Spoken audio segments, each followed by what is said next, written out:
ఏడ కరెంటున్నా లేకున్నా కానీ దౌకాన్లల్లో కరెంటు లేకుంటే ఎంత గోసుంటదుల్లా ఇయాల రేపు కరెంటు లేకుండా ఉండే కాలమా జనరేటర్లు ఉండనే ఉండే ఎన్నెన్ని సౌలతులు లేవు కరెంటు పోయిన వెంటనే ఆన్ చేసుకునే తందుకు అనుకుంటున్నారా కానీ అవేం లేవట గిడొక దౌకాన్లా చీకట్లనే మగ్గుతున్నారు పేషెంట్లు మరంత గొప్ప ఆసుపత్రి ఏందో ఎక్కడున్నదో ఒక నజరెదురు పాండ్రి అన్నట్టు చీకటి కదా చక్కగా కనిపించది సెల్ ఫోన్ టార్చ్ పట్టుకోండి ఎందుకైనా మంచిది. అసలే చీకటి గాఢాంధకారం దవాఖాన నిండా పేషెంట్లు చేతిలో సెల్ ఫోన్లు ఆ వెలుతురులోనే సెలైన్ ఎక్కిస్తున్నారు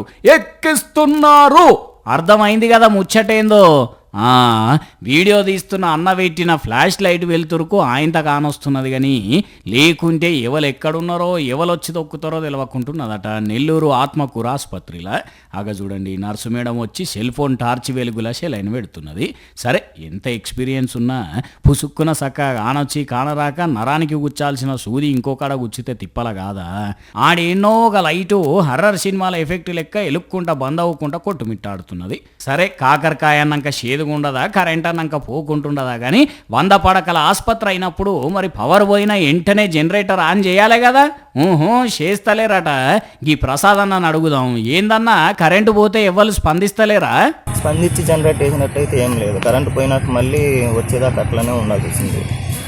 వీళ్ళు సపరేట్గా జనరేట్ చేసి వేయటం కానీ అలాంటిది ఏం లేదు. మరిగా ఉన్న జనరేటర్లే పనిచేస్తలేవో లేకుంటే అందులో ఉన్న సిబ్బందే చక్కగా పనిచేస్తలేరో కానీ పేషెంట్లను అయితే తిప్పల పెడుతున్నారు. అరే అప్పుడే పుట్టిన పసికందులు ఉంటారు, పెద్ద ఈడోళ్ళు ఉంటారు, చుట్టుముట్టు 4 ఊళ్ళ నుంచి వచ్చిన పేషెంట్లు ఉంటారు, పుసుక్కున ఆపరేషన్ థియేటర్లో ఆపరేషన్ అయ్యేటోళ్ళు ఉంటారు.